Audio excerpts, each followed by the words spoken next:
Hello, everyone, and welcome to another episode of Jazz on Sports. I'm your host, Jasmine Pollock, and today we have a large lineup because we're going to be talking about the Olympics play. We're going to be talking about Simone Biles. We're going to be talking about some of the big contract extensions that have happened in the NFL. So let's get into it. So the first topic of today, which is the one that's a lot of people are talking about, is Team USA beating up on Serbia yesterday. That was a phenomenal game for Team USA fans, of course, but just seeing how this Team USA was going to come out, we were really excited to see. This is the opener of the tournament, so really going to see how the USA bounce back because they've had a lot of close calls in the qualifying games. So we were just really concerned of, okay, is this team going to be ready to come out? So let's get into some of the statistics. So Kevin Durant, who was not playing at all in the qualifying games, they didn't have him because he was injured, but he was cleared to play for yesterday's game, and he lit it up. He had a total of 23 points. He led in all scoring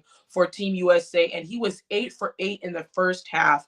I mean, Kevin Durant is one of the most lethal shooters and offensive players that the game has ever seen, and he showed that yesterday, along with LeBron James, who also had 21 points yesterday, and he was 6 for 6 in the first half. So both the two vets were really getting after it. They were really putting Serbia in a really rough situation. And then two of the biggest players to me also in this game was Booker and Jrue Holiday. Booker had 12 points. He was 4 for 5 from three, so he hit a lot of big time shots. Jrue Holiday had 15 points, and he was 6 of 8 from the field, so he was lighting it up. And defensive, they did a very good number. I thought Anthony Davis and Joel Embiid did very good on Jokic. Jokic started to get hot later on in the game, but they kept him in check for most of the game. So shout out to Team USA for getting the win, and I'm really excited to see what they're going to continue to do. And what's another scary thing, Steph Curry only had 11 points. He was 3 of 7 from three. You know you're not going to get that every night from him, and we know that Steph Curry can very much so get to his spots and knock down those big shots that we know him to make. As for Jayson Tatum and Tyrese Haliburton, we did not see them play at all yesterday. They had 0 minutes in the game, and they asked Steve Kerr after the game, what he felt about that and different things like that. And he is probably going to incorporate them a lot better coming up in the next game. So I'm really excited to see what Tyrese and Tatum are going to do. I think there's a reason they're here.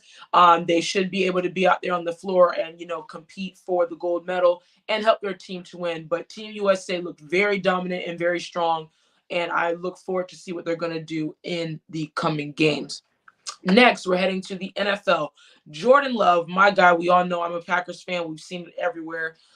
He has signed an extension for $220 million, making him tied for the highest paid NFL player in history. So this is a big deal. We all know the story of Jordan Love. He was drafted back in 2021, and he was the first round draft pick. We actually traded up to get him, being that Aaron Rodgers was coming off of a great year, MVP year.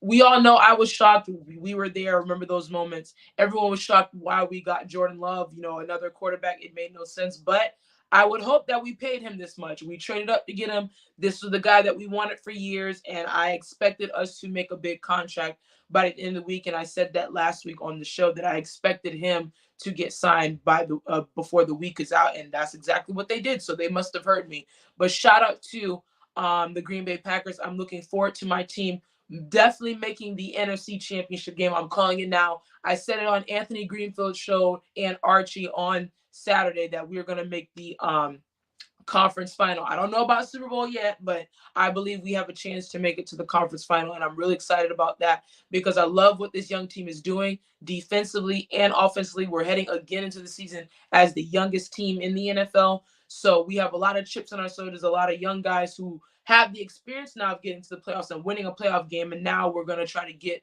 to that promised land of getting to the Super Bowl. So I'm really excited about that. Last season, we made it to the divisional round, and no one, including me, expected us to make it that far. And not only make it far, but to compete with the 49ers team that was a heavy juggernaut, a heavy favorite in the NFC conference. So shout out to the Green Bay Packers again, and I look forward to us making more splashes next season. Another big signing was Tua Tagovailoa for the Miami Dolphins. We saw he signed the biggest 4-year extension in NFL history. He signed for $212 million with, let me get the 167 million guaranteed. So he's going to be getting his money. But the biggest thing for the Miami Dolphins is he has to stay healthy and he has to be consistent. You have Tyreek Hill, you have Jalen Waddle, you have a lot of young guys on the team. You have Devon Achane, you have Moister all in the backfield. So you have weapons all over the field, and you add OBJ to the mix, Odell Beckham Jr. So hopefully the Miami Dolphins can compete in the AFC East. The team obviously that's been running the show is the Buffalo Bills. They have the Buffalo Bills winning this division again. So hopefully the Miami Dolphins can turn this thing around and get to where they were supposed to be and everyone is expecting them to be with all the offensive pieces, and you add more on defense along with a new defensive coordinator that should help them be a lot better on defense and pass rush. So hopefully the Miami Dolphins can get it together. I know there's been a lot of disappointing things for the Miami Dolphins fans because they're expecting a AFC championship game. That's where the Miami Dolphins are built right now. Mike McDaniels and the front office have sat down and built this team up in order to compete for not just the division title, but the NFC championship title and then potentially a Super Bowl. But we all know the best team in the AFC is the Chiefs. Everything runs through Arrowhead. So everyone needs to be on their A game when competing with those juggernaut in the Kansas City Chiefs. So hopefully the Dolphins can pick it up. Hopefully they can compete. And I do believe they are contenders, but it's all on Tua Tagovailoa and how he performs and if he can stay healthy and not turn the ball over as much. So we're going to see what the Dolphins are going to do. On to the biggest segment, of course, that I have is women in sports. This is one of my favorite segments because obviously women in sports is continuing to rise and continue to make splashes in the news and the headlines. And the first on the list is Simone Biles. Everyone, I need to thank every single one of you. I did a video, audio, just a voiceover of my thoughts on Simone Biles yesterday morning because she was in the qualifier yesterday and she ended up putting the Team USA in the lead.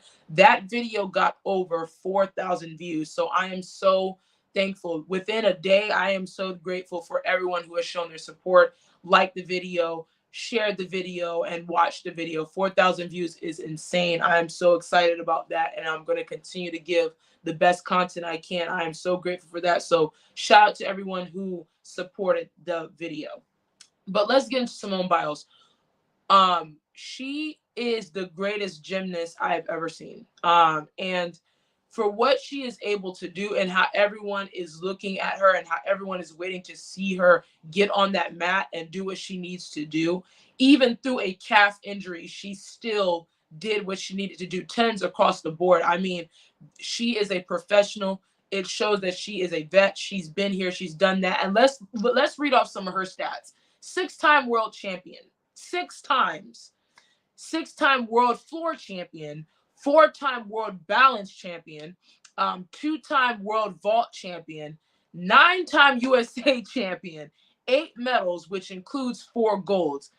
She is a stat machine. She has to be the greatest gymnast ever and one of the greatest athletes ever, as accomplished with all those statistics that she has. And then she's going to add to that. I'm super excited to see what her and Team USA is going to continue to do in gymnastics. I'm super excited because she is showing, again, another young woman in sports showing how to get it done and inspiring a bunch of athletes all across the nation, men and women, young athletes who are young gymnasts who are aspiring to get to the Olympics. She is showing them how to do it, especially through a calf injury. It's just amazing to see. So shout out to Simone Biles. I'm rooting for you, girl, and I hope she gets the gold, and I do believe she will get the gold.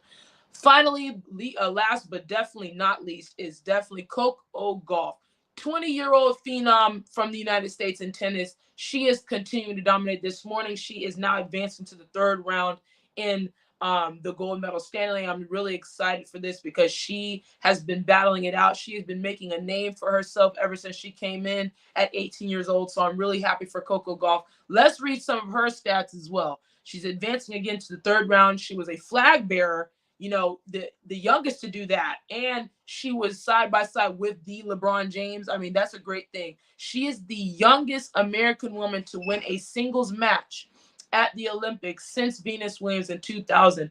I mean, I was born in 2000, so you know how long ago that was. And she's 20 years old doing this. So shout out to CoCo Gauff, and I'm looking forward to her winning. And I do think she's going to win the gold as well. She has been preparing for this moment all her whole life. And I think she's chasing that Serena Williams, Venus Williams shadow for sure. Just for that next up, being that she is young and what she's doing at a young age and competing at a high level. So I'm really excited for her, and I look forward to her competing. Again, my name is Jasmine Pollock. Thank you all for tuning in and giving your thoughts and giving your comments. Continue to support me and subscribe to Jazz on Sports because we have a lot more coming. College football is right around the corner. The NFL is right around the corner.